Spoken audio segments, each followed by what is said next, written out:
السلام عليكم ورحمة الله وبركاته. إن الحمد لله نحمده ونستعينه ونستغفره ونعوذ بالله من شرور أنفسنا وسيئات أعمالنا. من يهده الله فلا مضل له ومن يضلل فلا هادي له. أشهد أن لا إله إلا الله وحده لا شريك له وأشهد أن محمدا عبده ورسوله. يا أيها الذين آمنوا اتقوا الله حق تقاته ولا تموتن إلا وأنتم مسلمون. يا أيها الناس اتقوا ربكم الذي خلقكم من نفس واحدة وخلق منها زوجها وبث منهما رجالا كثيرا ونساء واتقوا الله الذي تساءلون به والأرحام إن الله كان عليكم رقيبا. يا أيها الذين آمنوا اتقوا الله وقولوا قولا سديدا يصلح لكم أعمالكم ويغفر لكم ذنوبكم ومن يطع الله ورسوله فقد فاز فوزا عظيما. أما بعد، فإن أصدق الحديث كتاب الله وخير الهدي هدي محمد صلى الله عليه وآله وسلم وشر الأمور محدثاتها فإن كل محدثة بدعة وكل بدعة ضلالة وكل ضلالة في النار. معاشر المسلمين, jemaah Jumat rahimani wa rahimakumullah. Di dalam sebuah hadis yang diriwayatkan oleh Imam At-Tayalisi, Ibnu Majah, Ibnu Abi Asim dan selainnya, dari Anas bin Malik radhiyallahu anhu, beliau berkata, Rasulullah sallallahu alaihi wasallam bersabda, "Inna minan nasi nasan mafatiha lil khairi wa maghaliqa lisyarr, wa inna minan nasi nasan maghaliqa lil khairi mafatiha lisyarr. فطوبى لمن جعل مفتاح الخير على يديه وويل لمن جعل مفتاح الشر على يديه." Rasulullah bersabda, di antara manusia ada sekelompok manusia yang merupakan kunci-kunci pembuka kebaikan, penutup-penutup kejelekan. Dan di antara manusia ada sekelompok manusia yang lainnya adalah penutup-penutup kebaikan dan pembuka-pembuka kejelekan. Maka beruntunglah orang-orang yang Allah Subhanahu wa taala jadikan pada kedua tangannya kunci kebaikan, pembuka kebaikan, dan merugilah orang yang Allah jadikan pada kedua tangannya pembuka kejelekan. Hadis yang hasan ini dihasankan oleh Syekh Al-Albani rahimahullahu taala. Terdapat di dalamnya anjuran terhadap setiap muslim dan muslimah untuk menjadi pembuka-pembuka pintu kebaikan dan menjadi penutup-penutup pintu kejelekan. Bukan sebaliknya. Bukan menjadi orang yang membuka pintu kejelekan dan menutup pintu kebaikan. Dan untuk melaksanakan wejangan Rasulullah sallallahu alaihi wasallam ini, seorang hamba perlu mengenal beberapa sebab, beberapa perkara yang merupakan sebab terbukanya pintu kebaikan. Di antara sebab tersebut adalah seorang hamba merenungi bahwa dari nama Allah Subhanahu wa taala adalah nama Al-Fattah. Nama Al-Fattah yang bermakna Allah Subhanahu wa taala yang Maha membuka.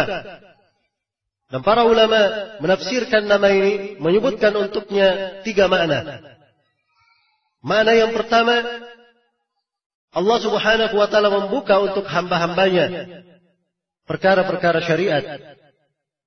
Dialah Allah yang mengutus para rasul, menurunkan kitab-kitab, dibukakan untuk hamba dari pintu-pintu kebaikan dengan syariat yang Allah Subhanahu wa taala jelaskan. Diterangkan apa yang merupakan kewajiban mereka dan apa yang merupakan hal-hal yang lebih mendekatkan mereka kepada Allah Subhanahu wa taala, dan diterangkan hal-hal yang diharamkan terhadap mereka semuanya. Kemudian makna yang kedua, Allah Subhanahu wa taala membuka balasan untuk mereka. Karena Allah Subhanahu wa taala yang melindungi wali-walinya, membela para nabi dan para rasulnya. Karena itu Allah bukakan pintu azab terhadap siapa yang menyelisihi para nabi dan para rasul. Allah Subhanahu wa taala bukakan pintu balasan terhadap orang-orang yang menyimpang dari jalan para nabi dan para rasul. Karena itu di dalam Al-Quranul Karim disebutkan banyak dari golongan manusia yang menyelisihi nabi dan rasul dibinasakan oleh Allah Subhanahu wa taala. Kemudian makna yang ketiga dari Al-Fattah, Allah Maha membuka pintu takdir dan ketentuannya. Dialah yang menentukan takdir dan ketentuan di tengah hamba. Menentukan siapa yang hidup, siapa yang mati, siapa yang diberi dan siapa yang tidak diberi. Apa yang menimpa dari manfaat atau dari bahaya, semuanya dari tangan Allah Subhanahu wa taala. Dialah yang Maha membukanya. Dialah yang Maha membukanya. Dan dari keimanan seorang hamba terhadap Asmaul Husna, dia beribadah dengan nama tersebut. Allah berfirman, "Walillahil asmaul husna fad'uuhu biha." Dan Allah Subhanahu wa taala memiliki nama-nama yang maha baik. Berdoalah kalian dengannya, beribadahlah kalian dengannya. Maka seorang hamba yang mengenal nama yang agung ini, maka dia akan selalu memohon kepada Rabbnya Al-Fattah untuk dibukakan untuknya pintu-pintu kebaikan. Dibukakan untuknya hal-hal yang dengannya dia menepaki syariat Allah Subhanahu wa taala. Dibukakan untuknya pembelaan terhadap dirinya kepada siapa yang menyelisih tuntunan agama Allah Subhanahu wa taala, serta dibukakan untuknya pintu-pintu kebaikan di dalam ketentuan dan takdirnya. Kemudian dari sebab yang menyebabkan seorang hamba menjadi kunci kebaikan dan penutup kejelekan adalah dia bertauhid kepada Allah Subhanahu wa taala, menekuni makna la ilaha illallah.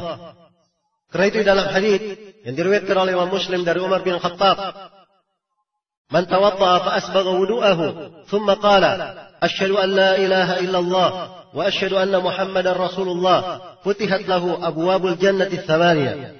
Barang siapa yang berwudu, lalu dia perbaiki wudunya, kemudian dia membaca doa, "Saya bersaksi tidak ada yang berhak diibadahi kecuali Allah dan Nabi Muhammad adalah Rasul Allah." Dia baca kalimat la ilaha illallah wahdahu la syarikalah, tidak ada syarikat baginya, dan dia sebutkan bahwa Nabi Muhammad adalah hamba dan rasulnya. Maka kalau dia baca hal ini, akan dibukakan untuknya 8 pintu sorga. Dia masuk dari pintu mana yang dia senangi. Ini bagi siapa yang membaca doa ini, berucap dengannya, meyakininya dan mengamalkannya, akan dibukakan untuknya 8 pintu sorga dari manapun dia masuk. Maka ini terdapat di dalamnya peringatan bahwa tauhid adalah pintu utama, terbukanya pintu kebaikan, dan berpaling dari tauhid adalah pintu utama, tertutupnya segala kebaikan dan terbukanya pintu-pintu kejelekan. Iya. Karena itu bagi setiap muslim dan muslimah ada kewajiban untuk selalu memperdalam tauhidnya, lebih memurnikan ibadahnya kepada Allah Subhanahu wa taala, lebih baik sangka kepadanya dan menerapkan makna-makna pengagungan di dalam jiwanya kepada Allah, sehingga hatinya lepas dari segala kebergantungan kepada selain Allah Subhanahu wa taala. Kemudian yang ketiga dari hal yang menjadi sebab seorang itu pembuka kebaikan dan penutup pintu kejelekan adalah dia perhatian dengan ilmu an-nafi', ilmu yang bermanfaat. Rasulullah sallallahu alaihi wasallam bersabda, "Man salaka tariqan yaltamisu fihi ilma, sahhalallahu lahu bihi tariqan ilal jannah." Barang siapa yang menempuh sebuah jalan, dia mencari ilmu di dalamnya, Allah akan mudahkan untuknya jalan menuju kepada surga. Ini kemudahan yang Allah berikan kepada orang yang mempelajari ilmu yang bermanfaat. Akan dimudahkan untuknya pintu-pintu yang mengantarnya kepada kebaikan. Dia akan tahu apa-apa saja yang dengannya dia menjadi kunci kebaikan di dalamnya. Dan dengan mempelajari ilmu agama, dia tahu di posisi mana dia tidak boleh masuk di situ. Sebab mungkin dia akan menjadi sumber fitnah di dalamnya. Mungkin dia akan menjadi sumber kejelekan di dalamnya. Dan ini semuanya dengan mempelajari ilmu agama. Karena itu di dalam Al-Quran dan Sunnah Rasulullah Sallallahu Alaihi Wasallam diterangkan tentang ilmu itu. tentang keutamaannya, kewajiban mempelajarinya, dan tentang pentingnya ilmu itu untuk individu, keluarga, dan masyarakat dengan berbagai penjelasan, berbagai keterangan yang harusnya membuat kita semua bersemangat untuk selalu mempelajari agama Allah, selalu mempelajari ilmu agama yang Rasulullah SAW bersabda, "May yuridillahu bihi khairan yufaqqihhu fid din." Siapa yang Allah kehendaki padanya kebaikan, Allah akan membuat dia paham dalam agamanya. Kata para ulama, kalau dia tidak paham terhadap agama, itu artinya Allah tidak menghendaki untuknya kebaikan. Dan Ibnu Mas'ud radhiyallahu anhu menyebutkan, "Ulima Rasulullah sallallahu alaihi wasallam mafatihal khair wa jawami'ahu wa khawatimahu." Sungguhnya diajarkan kepada Rasulullah sallallahu alaihi wasallam kunci-kunci kebaikan itu. Demikian pula diajarkan kepada beliau jawami al-khair, perkara pokok, dasar-dasar yang mengumpulkan pintu-pintu kebaikan. Demikian pula dikumpulkan untuk beliau penutup-penutup kebaikan. Semuanya ada di dalam ajaran Rasulullah SAW. Maka kewajiban kita adalah mempelajari ilmu tersebut yang Allah Subhanahu Wa Taala telah mudahkan untuk kita semua. Kemudian yang keempat, dari sebab seorang itu menjadi pembuka kebaikan dan penutup kejelekan, dia perhatian terhadap agama dan mengamalkan dari pokok-pokok agama, sendi-sendi agama ini. Di dalam sebuah hadis yang diriwayatkan oleh Imam Al-Bukhari dan Imam Muslim dari Ummu Salamah, suatu malam Rasulullah SAW terbangun, mengagetkan, ada kekhawatiran pada beliau. Beliau berkata, "La ilaha illallah, ma anzalallahu hadhihi al-laila minal fitan, ma fatahallahu minal khazain." Kata beliau, "La ilaha illallah." Apa yang Allah turunkan di malam ini berupa fitnah-fitnah? Apa yang Allah turunkan di malam ini? Apa yang Allah bukakan untuk manusia berupa perbendaharaan-perbendaharaan? Fitnah-fitnah akan turun. Demikian pula dibukakan perbendaharaan.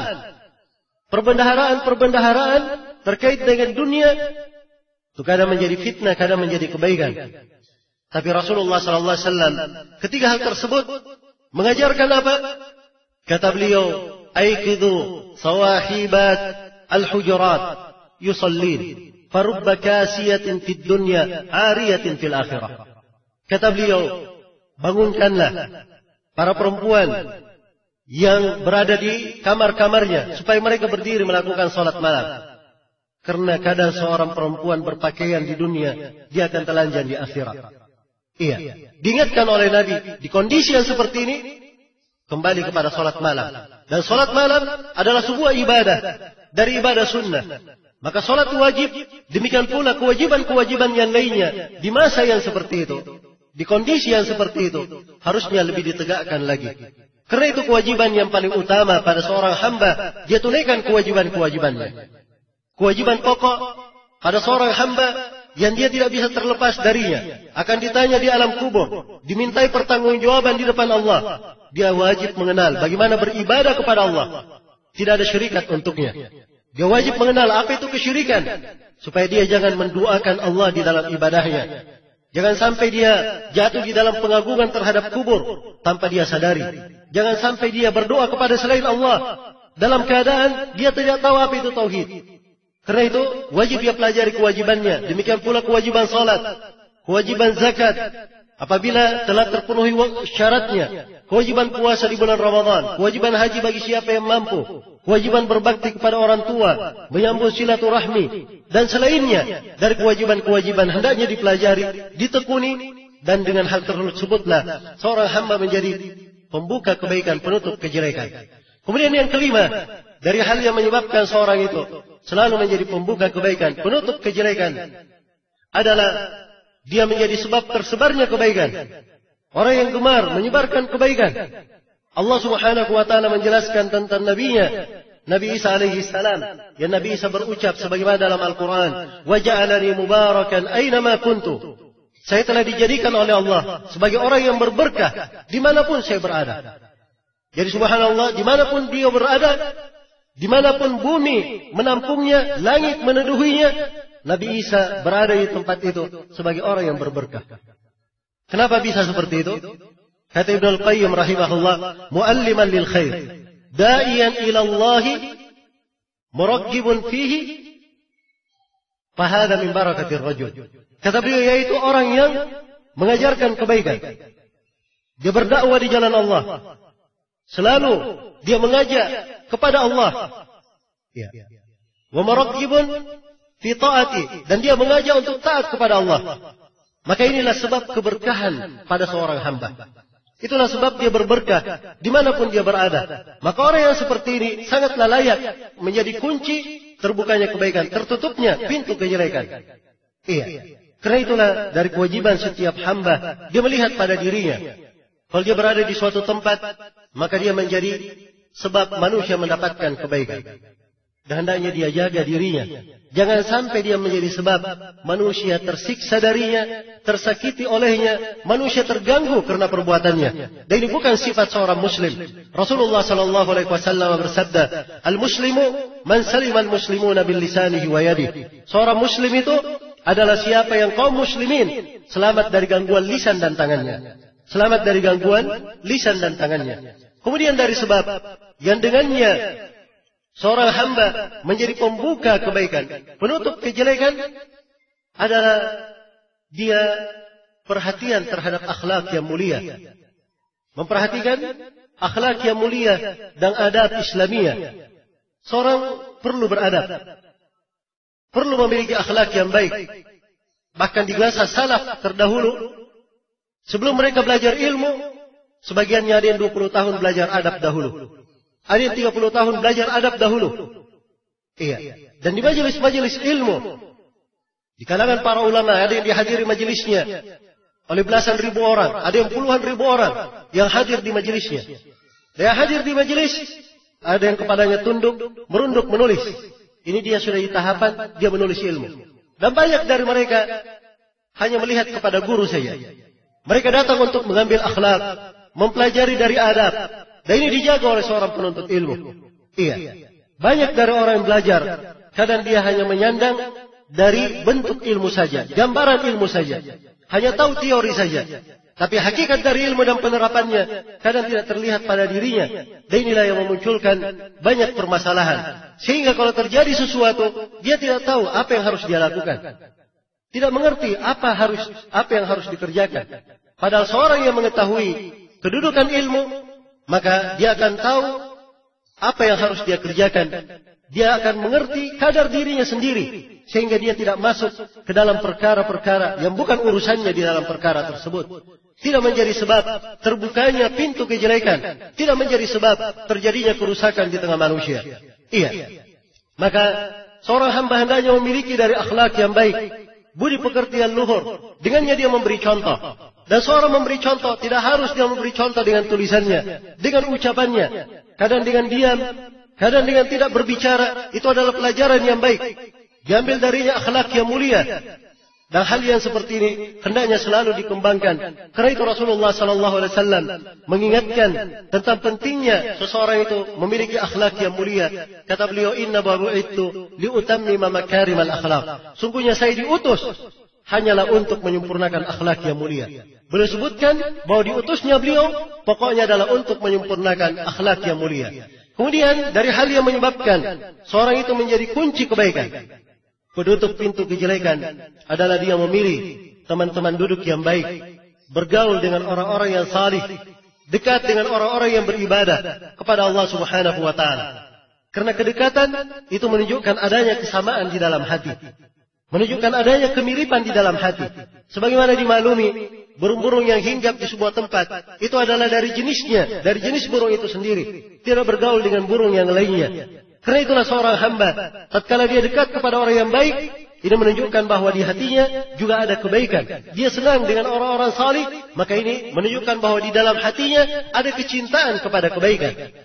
Tapi kalau hal tersebut tidak tampak pada dirinya, dia malu untuk duduk di tengah orang-orang salih, malu mendatangi tempat-tempat pengajian, malu untuk mendatangi tempat-tempat kebaikan, maka ini menunjukkan ada sesuatu yang jauh dari ibadah dan ketaatan. Dan Rasulullah SAW telah mengingatkan, "Mathalul jalisis salih wal jalisis su, kahamil miski wa nafihil kir." Perumpamaan teman duduk yang baik dan teman duduk yang jelek itu bagaikan orang yang membawa minyak wangi, penjual minyak wangi, dan pandai besi, peniup api. Adapun Pembawa minyak wangi imma yahdiyaka wa imma an tabta'a minhu wa imma an tajida minhu rihan thayyibah. Orang yang bawa minyak wangi mungkin saja dia beri hadiah. Kamu coba minyak wangiku. Maka seorang menjadi harum dengannya. Atau kalau tidak engkau akan mampu beli minyak wangi darinya. Akhirnya kita memiliki minyak wangi. Kalau tidak engkau akan mencium bau yang harum darinya. Itulah orang-orang yang baik. Kalau kita bergaul dengannya, kita akan mendapat pelajaran akhlak darinya. Kalau kita keliru, dia ingatkan. Ada pintu kebaikan, dia bukakan, dia tunjukkan. Iya. Dan kadang seorang mengambil darinya manfaat yang lain. Kalau tidak, maka dengan keberadaan di sekitarnya menyejukkan. Di waktu sholat dia berdiri melakukan sholat. Orang-orang bergibah, berbicara sembarangan, dia tidak masuk di dalam hal tersebut. Sebab dia tahu itu dosa. Orang-orang jatuh dalam hal yang tidak bermanfaat, dia tidak masuk di dalamnya. Orang-orang sibuk dengan fitnah, dia sibuk dengan beribadah. Maka di dalam kedekatan seorang dengan orang yang salih memberikan pengaruh yang indah. Sebaliknya teman duduk yang jelek, kata Nabi, imma ayyuhrika thiyabak wa imma an tajida min rihan khabitha. Barangkali dia akan membakar bajumu. Seorang yang dekat pandai besi, dia tiup api, salah sedikit apinya meleset, akan mengena dia, membakarnya. Kalau tidak, engkau akan mendapatkan suasana yang jelek di sekitarnya. Namanya saja dekat api. Itulah teman duduk yang jelek. Tidak memberikan ketenangan bagi seorang hamba. Karena itu, seorang yang ingin menjadi pintu, menjadi kunci kebaikan, hendaknya dia jaga perkara ini. Dia perhatikan bagaimana Allah Subhanahu wa taala membukakan untuknya kebaikan-kebaikan dengan ia berada di tengah orang-orang yang baik. Dan Allah Subhanahu wa taala berfirman, "Wasbir nafsaka ma'al ladzina yad'una rabbahum bil ghadati wal 'ashyi yuriduna wajha, wa la ta'du aynaka anhum turidu zinatal hayatad dunya, wa la tuti' man aghfalna qalbahu an dzikrina wattaba'a hawa, wa kana amruhu furata." Sabarkanlah dirimu bersama orang-orang yang beribadah kepada Rabbnya pagi dan petang. Dan janganlah engkau memalingkan kedua matamu itu, berpaling dari mereka yang beribadah ini, karena engkau menghendaki kehidupan dunia. Dan jangan pula kamu taati orang yang kami buat hatinya itu lalai. Iya, dibuat hatinya lalai karena memang dia tidak senang kepada petunjuk, keras hatinya terhadap petunjuk. Maka orang yang seperti ini tidak diikuti. Iya, tidak diikuti, tidak pula seorang bersamanya. Dia menjaga, bersabar untuk selalu bersama orang-orang yang beribadah kepada Rabbnya. Barakallahu li wa lakum fil Qur'anil azim wa nafa'ani wa iyyakum bima fihi minal ayati wad dzikril hakim. Wa taqabbalallahu minni wa minkum tilawatahu innahu huwas samiul alim. Alhamdulillahi ala ihsanihi wasyukru lahu ala taufiqihi wa amtinanihi. Asyhadu an la ilaha illallah wahdahu la syarika lah تعظيما لشانه وأشهد أن محمدا عبده ورسوله أدى إلى رضوانه صلى الله عليه وعلى آله وأصحابه وإخوانه أما بعد معاشر المسلمين جماعة rahimani wa rahimakumullah. Dari bentuk seorang itu kunci kebaikan, dia tidak mendekati hal-hal yang diharamkan. Dia tidak masuk ke dalam perkara-perkara yang dilarang oleh Allah. Dia tidak membuka pintu-pintu yang ditutup oleh Allah Subhanahu wa taala. Karena itu dalam hadits Nawas bin Sam'an yang diriwayatkan oleh Imam Muslim, Rasulullah memberi penggambaran tentang Islam itu, bagikan jalan yang lurus. Di samping jalan ini, kanan dan kirinya ada dua tembok yang memagarinya. Dan di tembok-tembok tersebut ada pintu-pintu terbuka. Ada pintu terbuka, tidak ada daun pintunya. Hanya ada tirai-tirai yang menutupinya. Tirai-tirai yang menutupi pintu tersebut. Gampang untuk dibuka. Iya. Bisa seorang masuk. Tapi tirai ini penghalang. Di depan jalan ada penyuruh supaya berjalan lurus, tidak boleh bengkok-bengkok. Dan di tengah jalan ada penyuruh. Kalau seorang ingin masuk ke pintu-pintu itu, ada yang mengingatkan, jangan dia buka pintu itu. Kalau kamu buka akan masuk ke dalamnya dan akan menghancurkannya. Ini penggambaran. Jalan yang lurus itu adalah Islam. Dua tembok itu adalah batasan-batasan Allah. Pintu-pintu yang terbuka itu adalah hal yang diharamkan oleh Allah. Perkara-perkara yang menutupinya itu adalah ketentuan-ketentuan dari Allah. Tidak boleh seorang untuk masuk ke dalamnya. Penyuruh di depan jalan adalah kitab Allah. Dan penyuruh di tengah jalan adalah seorang da'i yang berada di hati setiap muslim. Mengingatkan dia jangan masuk ke dalam hal-hal yang jelek. Karena itulah menghindarkan diri dari pintu-pintu kejelekan. Ini adalah sebab yang dengannya seorang itu menjadi kunci pembuka kebaikan dan penutup pintu kejelekan. Di antara sebab juga adalah seorang menghindari segala sebab yang memasukkan dia ke dalam fitnah. Segala perkara yang memasukkan dia ke dalam syubhat. Segala perkara yang membawa kerancuan di dalam agamanya. Apa saja yang dalam bentuk ini, maka sifat seorang yang menjadi kunci kebaikan, dia menghindarinya. Dia menjauh darinya. Tidak masuk di dalamnya. Sebab kapan dia masuk di dalamnya, membukanya, itu adalah dia membuka pintu kejelekan untuk dirinya sendiri sebelum dia buka pintu kejelekan untuk orang lain. Karena itu telah datang di dalam nas-nas Al-Quran dan hadits Rasulullah SAW, ayat-ayat dan hadits penjelasan untuk menghindari segala pintu fitnah, menghindari segala pintu kejelekan, dan hendaknya setiap orang selalu memikirkan dirinya sendiri-sendiri. Karena itu Rasulullah SAW ditanya tentang apakah itu jalan keselamatan. Beliau berkata, amsik alaika lisana, waliyasa'ka baituka, wabki ala khati'atik. Hendaknya lisan engkau kamu tahan, dan rumah engkau menjadi lapang bagimu, dan hendaknya engkau selalu menangisi kesalahanmu. Dan di dalam hadits Al-Miqdad bin Al-Aswad yang diriwayatkan oleh Imam Abu Dawud, Rasulullah SAW bersabda, Inna sa'ida laman junnibal fitan, Inna sa'ida laman junnibal fitan, Inna sa'ida laman junnibal fitan, waliman ibtuliya fasabara fawaha. Sungguhnya orang yang beruntung itu adalah siapa yang dijauhkan dari fitnah. Orang yang beruntung adalah siapa yang dijauhkan dari fitnah. Orang yang beruntung adalah siapa yang dijauhkan dari fitnah. Itu orang yang paling baik, beruntung. Allah beri kepadanya taufik. Dari amalannya, perbuatannya, dia terjauh dari segala fitnah. Atau kalau ada fitnah, dia punya bekal-bekal menghindarkan dirinya dari fitnah tersebut. Iya, sehingga dia tidak pernah kena oleh fitnah itu. Demikian pula orang yang diuji, dia masuk dalam fitnah, diuji, kena ujian. Maka apabila dia bersabar, sungguh itu adalah kebaikan yang sangat besar untuknya.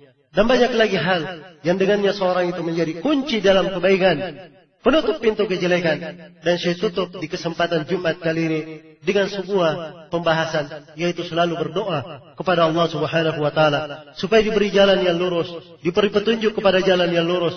Dan kita selalu memohon di dalam salat kita, paling sedikitnya 17 rakaat di dalam sehari, kita memohon ihdinas siratal mustaqim. Ya Allah, tunjukilah kami jalan yang lurus. Hendaknya dihayati, diperhatikan, dimohon dengan sepenuh hati agar seorang hamba itu menjadi kunci terbukanya kebaikan, penutup pintu kejelekan. Semoga Allah Subhanahu wa Ta'ala merahmati kita semua dan menjauhkan kita semua dari segala pintu yang menghancurkan, dan menjadikan kita semua sebagai orang-orang yang di tangannya ada kunci kebaikan, membawa diri kepada kebaikan dan membawa orang lain kepada kebaikan yang kita semua berharap. Semoga kita selalu dijaga di atas keislaman dan sunnah dan dimuliakan dengan surganya kelak di kemudian hari. Innahu waliyyu dzalika wal qadiru alaih. Subhanakallahumma wa bihamdik, asyhadu an la ilaha illa anta, astaghfiruka wa atubu ilaik. Wa akhiru da'wana alhamdulillahi rabbil alamin.